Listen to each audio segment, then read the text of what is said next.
Bonjour, nous sommes le 2 octobre 2013. Voilà, je viens de terminer une séance d'imagerie solaire avec la lunette de 230. Comme vous pouvez le voir à l'écran, effectivement, ça commence à bien turbuler. Donc j'arrête la session là. Voilà, donc je vais en profiter pour vous montrer un peu plus en détail la lunette de 230 que j'ai réalisée récemment. Donc voilà mon poste de travail, bien dans l'ombre pour avoir un maximum de contraste.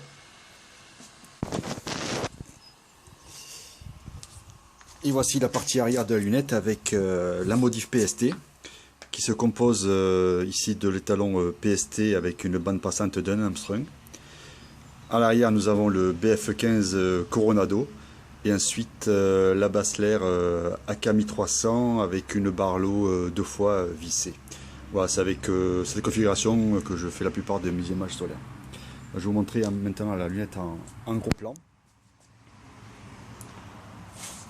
Voilà, je recule un peu pour rentrer dans le cadre.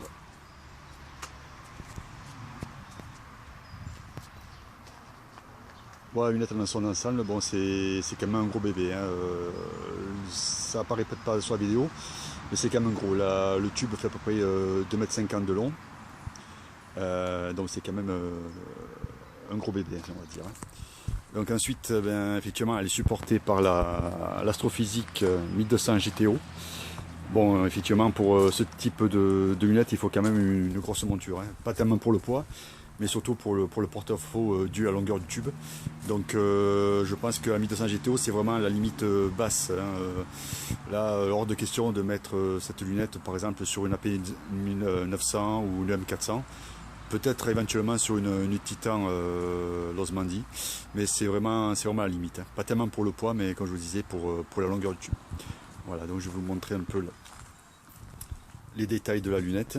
Donc voici la monture 1200 GTO. Maintenant, je vais vous montrer l'objectif.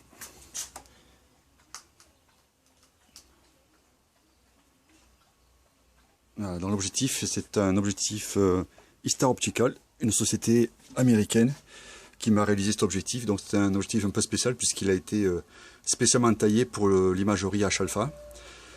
C'est-à-dire que l'objectif en fait est un sphérochromatisme calé sur le rouge et plus particulièrement sur le H-alpha. Hein. C'est un doublé achromatique de 230 mm de diamètre avec un rapport FD de 9. Voilà, j'ai pris 9 pour faire un tube relativement compact et ça se rapproche le plus de la modif PST. Voilà, donc la qualité optique est respectée par rapport à mes cahiers des charges. C'est du genre 4,3 PTV, lambda 40 RMS avec un Strel de 0,98. Voilà, donc ce qui semble très correct au niveau optique pour ce diamètre là. Bon, j'ai fait quelques images lunaires qui montrent qu'effectivement l'optique semble tenir la route. Donc je pense qu'on peut faire confiance à Istar Optical pour la qualité de ses optiques. Donc c'est vraiment ils ont fait vraiment du bon travail. Alors par contre les verres, qu'est-ce que c'est? Grosse question. Istar Optical reste un peu flou sur ce sujet-là.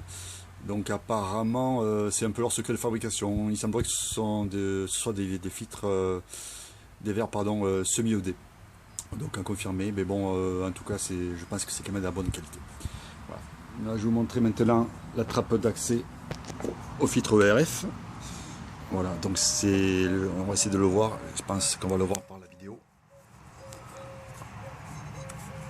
Voilà, donc le RF c'est un ERF-D Bader de 180 mm de diamètre qui est monté sur 3 axes à ressort qui me permet éventuellement de tilter le filtre sur le trajet optique mais également de pouvoir l'ôter lorsque je veux faire par exemple de l'imagerie lunaire planétaire ou du soleil en lumière blanche. Voilà. Le filtre ERF donc qui permet effectivement de couper la plupart des infrarouges et de donner à l'arrière une lumière froide. Voilà, trappe d'accès, je referme. Donc le tube, c'est un tube en alu de 3 mm d'épaisseur. Je l'ai fait réaliser par un chaudronnier qui est parti d'une dalle simple et qui me l'a roulé. Voilà, 3 mm, c'est largement suffisant pour la rigidité, en sachant que le tube pèse en tout 23 kg. Donc bon, c'est quand même, on va dire, relativement léger pour ce type de lunettes. Voilà.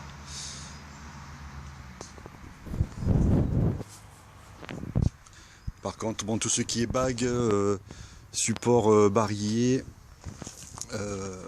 barillet arrière et bagues internes, je les ai faites réaliser par SkyMecha, qui a fait vraiment un très bon boulot, avec d'ailleurs une très belle anodisation, qui donne un peu de charme à cette lunette. Voilà, je vais la présenter.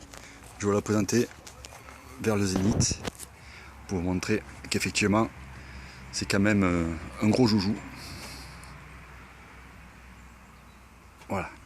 Bon, qui reste tout de même transportable. Hein. Si voilà, une fois qu'on a enlevé le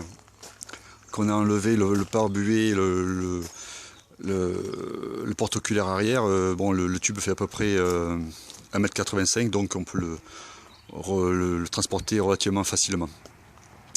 Voilà, ben voilà, voilà, j'arrête là la présentation de la 230 et peut-être à bientôt pour une nouvelle réalisation. Au revoir.